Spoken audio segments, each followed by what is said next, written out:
नमस्कार दोस्तों, प्रतिबद्ध क्लासेस में आपका स्वागत है। स्वतंत्रता संग्राम में मध्य प्रदेश के महानायकों का काफ़ी योगदान रहा है।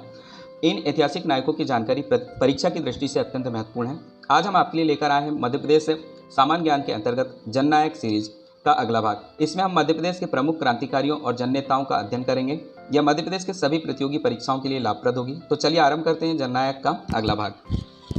आज हमने लिया है राजा शंकर शाह और रघुनाथ शाह के विषय में जानकारी। राजा शंकर शाह और रघुनाथ शाह ने प्रथम स्वतंत्रता संग्राम में सन 1857 में जबलपुर क्षेत्र यानी गढ़मंडला क्षेत्र का नेतृत्व किया था। राष्ट्रभक्ति भावपूर्ण कविता लिखने पर राजा शंकर शाह और उनके पुत्र रघुनाथ शाह को तोप से उड़ा दिया गया था। इनका जन्म मंडला में हुआ था, यानी जन्मभूमि इनकी मंडला है तथा इनका निवास स्थान पूर्वाग्राम जबलपुर है। इनका बलिदान दिवस 18 सितंबर को मनाया जाता है। 18 सितंबर 1857 को ये दोनों को ही शहीद हो गए थे। 1857 की क्रांति के विषय में कुछ जानकारी हम ले लेते हैं। उन्होंने गुप्त रूप से अपने निवास पर ही 1857 के महासंग्राम में अपने सैनिकों को क्रांति में भाग लेने के लिए प्रेरित किया था। अपने क्रांतिकारी साथियों के साथ 52वीं रेजिमेंट के सैनिकों के साथ मिलकर पिता और पुत्र दोनों ने अपने निज निवास पर ही क्रांति की योजना बनाई थी। मुहर्रम के दिन छावनी पर आक्रमण करना सुनिश्चित किया गया था, परंतु इसमें सेंध लग गई और योजना में सेंध लगने पर खुशाल चंद और अन्य दो जमींदारों ने गद्दारी की और अंग्रेजों को सारी योजना बता दी। फकीर के वेश में एक गुप्तचर राजा के पास भेजा गया। 1857 की क्रांति के दौरान सन्यासी और फकीरों की काफ़ी महत्वपूर्ण भूमिका हुआ करती थी। अतः राजा शंकर शाह ने अपनी संपूर्ण योजना उस सन्यासी को या फकीर को जो वहाँ पहुँचा था उसे बता दी। गुप्तचर के रूप में जो फकीर गया था, अंग्रेजों को जानकारी दी और अंग्रेजों को जानकारी मिलते ही 14 सितंबर 1857 को डिप्टी कमिश्नर राजा शंकर शाह के गांव पुरवा पहुंच गया। राजा के घर क्रांति संगठन के दस्तावेज और राजा शंकर शाह द्वारा लिखित एक कविता उन्होंने जब्त की। डिप्टी कमिश्नर और दो अंग्रेज अधिकारियों की एक औपचारिक सैनिक अदालत वहीं पर बैठाई गई और देशद्रोही रूपी कविता लिखने के जुर्म में उन्हें मृत्युदंड की सजा दे दी गई। दुनिया में साहित्य सृजन को लेकर दी जाने वाली यह सबसे अमानवीय, अनोखी और विभत्स सजा थी, जिसमें फांसी पर ना चढ़ाकर तोप से उड़ाना सुनिश्चित किया गया था। जबलपुर में 18 सितंबर 1857 को एजेंसी हाउस के सामने एक फांसी परेड हुई, जहां पे राजा शंकर शाह और रघुनाथ शाह दोनों को जेल से लाया गया, परेड में शामिल किया गया, उन्हें घुमाया गया और तोप के मुंह में बांधकर उड़ा दिया गया। इस तरह से उनका विभत्स अंत हो गया। इनके सम्मान में मध्य प्रदेश गवर्नमेंट ने अनेक कार्यक्रम आयोजित किए।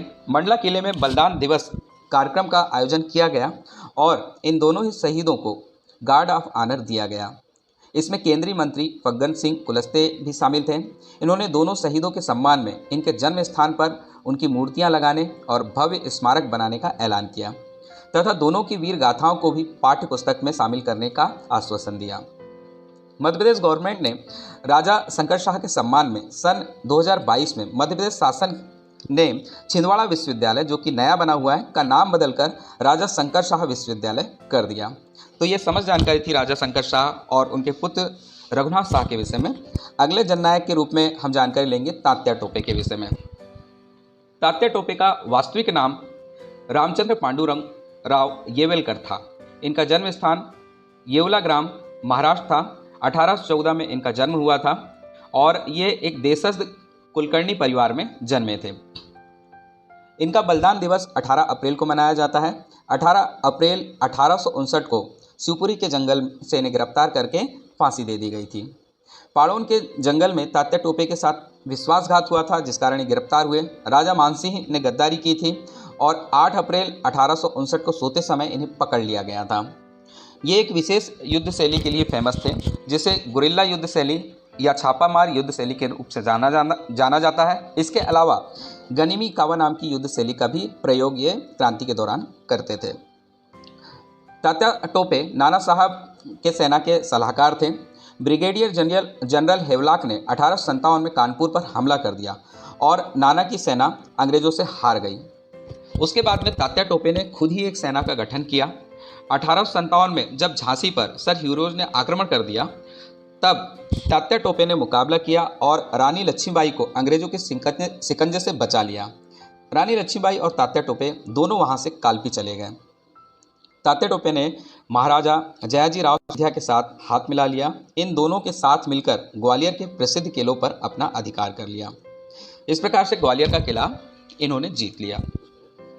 तात्या टोपे ने कानपुर को ब्रिटिश सेना से छुड़वाने के लिए कई युद्ध किए। मई 1857 में उन्होंने कानपुर पर कब्जा भी कर लिया, लेकिन ये कब्जा काफ़ी लंबे समय तक नहीं रह पाया। तात्या टोपे ने अंग्रेज़ों के खिलाफ लगभग 150 युद्ध लड़े, लेकिन कभी अंग्रेज़ों के हाथ में नहीं आए। परंतु राजा मानसिंह की गद्दारी की वजह से तात्या टोपे को जनरल नेपियर से हार मिली और पाड़ोन के जंगल में उन्हें 7-8 अप्रैल को गिरफ्तार कर लिया। 7 से 8 अप्रैल के दौरान सर्चिंग चला और इस दौरान उन्हें गिरफ्तार कर लिया। शिवपुरी में तात्या टोपे को 18 अप्रैल 1859 को फांसी पर चढ़ा दिया गया। ये समस्त जानकारी थी तात्या टोपे के विषय में। उनके सम्मान में भारत सरकार ने एक डाक टिकट भी जारी किया तथा मध्य प्रदेश में उनके सम्मान में तात्या टोपे मेमोरियल पार्क भी बनाया गया है। यह समस्त जानकारी थी तात्या टोपे के विषय में। अगले जननायक के रूप में हमने लिया है रानी लक्ष्मीबाई को। इनका जन्म 19 नवंबर 1828 को वाराणसी में हुआ था।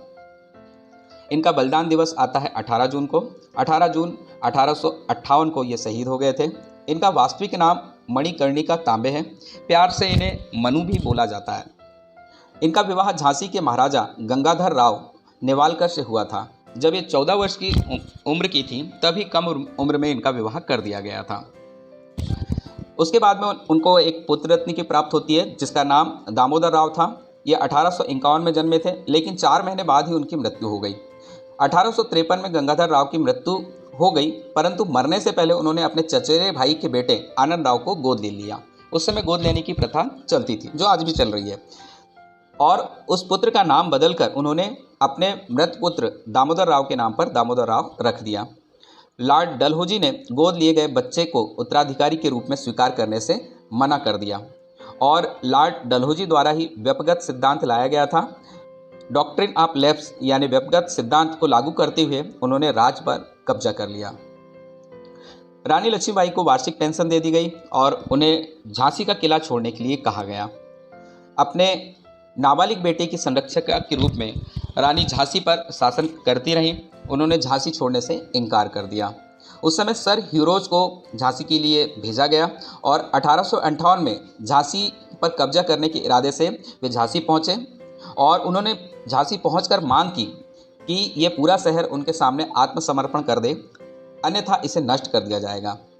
परंतु रानी लक्ष्मीबाई ने इसके लिए इनकार कर दिया। 2 सप्ताह तक लगातार लड़ाई चलती रही। महारानी किले से ही लड़ते रहीं। रानी ने अंग्रेज़ों के खिलाफ अपनी सेना का बहादुरी से नेतृत्व किया। रानी लक्ष्मीबाई की हार हो गई और अपने नवजात पुत्र को पीठ पर बांधकर घोड़े पर सवार होकर वो कालपी की ओर भाग निकली। तो इस प्रकार से रानी लक्ष्मीबाई ने 1857 में काफ़ी अदम्य साहस का परिचय दिया। तात्या टोपे और अन्य विद्रोही सैनिकों के साथ रानी ने ग्वालियर के किले पर कब्जा कर लिया। वह अंग्रेज़ों से लड़ने के लिए मोरार और ग्वालियर चले गई। 18 जून 1858 को 23 वर्ष की आयु में ग्वालियर में लड़ते समय रानी लक्ष्मीबाई की मृत्यु हो गई। तो ये समस्त जानकारी थी रानी लक्ष्मीबाई के विषय में, जो 1857 की क्रांति की दृष्टि से काफ़ी महत्वपूर्ण है। महिला सशक्तिकरण के क्षेत्र में अनुसंधान और विकास के लिए रानी लक्ष्मीबाई पुरस्कार का नाम झांसी की रानी लक्ष्मीबाई के नाम पर रखा गया है।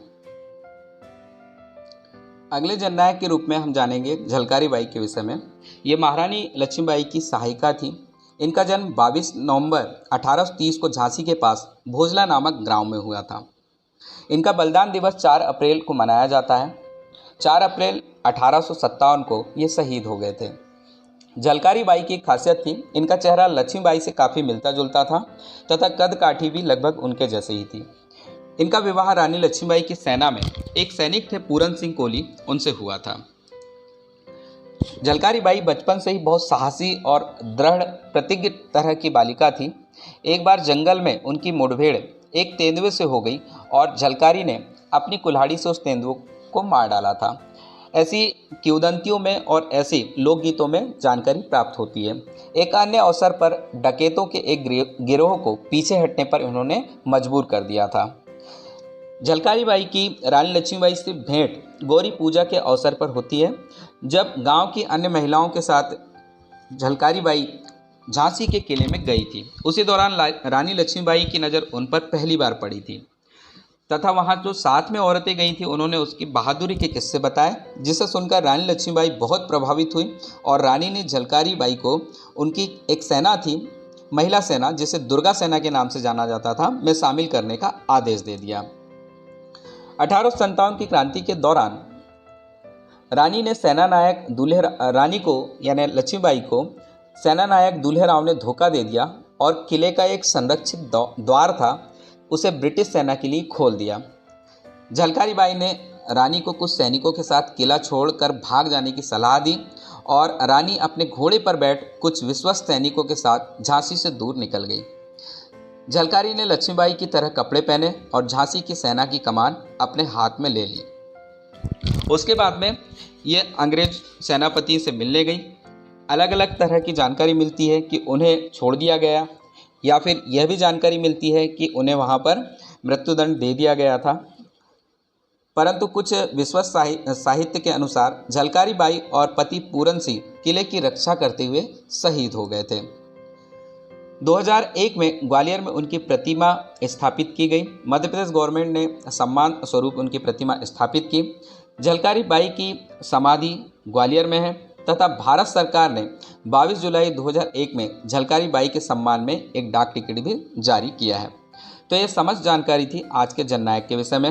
इनसे संबंधित कुछ प्रश्नोत्तर हैं जो परीक्षा की दृष्टि से अत्यंत महत्वपूर्ण है, इन्हें देख लेते हैं। आज का पहला प्रश्न है, राजा शंकर शाह किस क्षेत्र से 1857 की क्रांति का नेतृत्व किया था? ऑप्शन है जबलपुर, इंदौर, ग्वालियर, नीमच। इसका सही उत्तर हो जाएगा ए, जबलपुर क्षेत्र।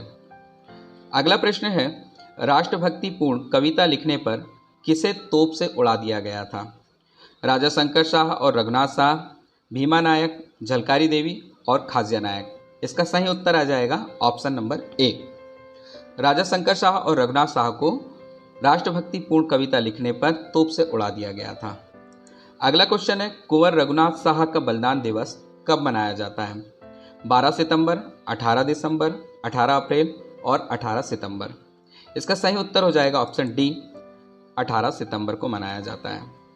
अगला है, 1814 में तात्या टोपे का जन्म हुआ था तो किस ग्राम में हुआ था आपको बताना है। येवला ग्राम, पूर्वा ग्राम, बड़ौद ग्राम, अमलाह ग्राम।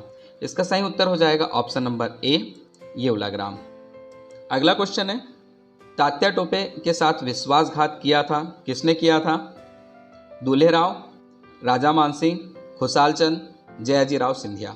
इसका सही उत्तर हो जाएगा ऑप्शन बी, राजा मानसिंह। अगला क्वेश्चन है, तात्या टोपे युद्ध शैली का प्रयोग करते थे तो कौन सी युद्ध शैली का प्रयोग करते थे आपको बताना है। चक्रव्यूह रचना, गनिमी कावा, गरुड़ शैली, त्रिशूल शैली।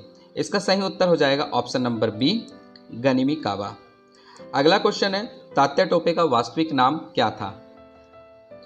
राजचंद्र पांडुरंग येवलकर, भरत राव मानचंद्र येवलकर, रामचंद्र पांडुरंग राव येवलकर और दौलत राव पांडुरंग येवलकर।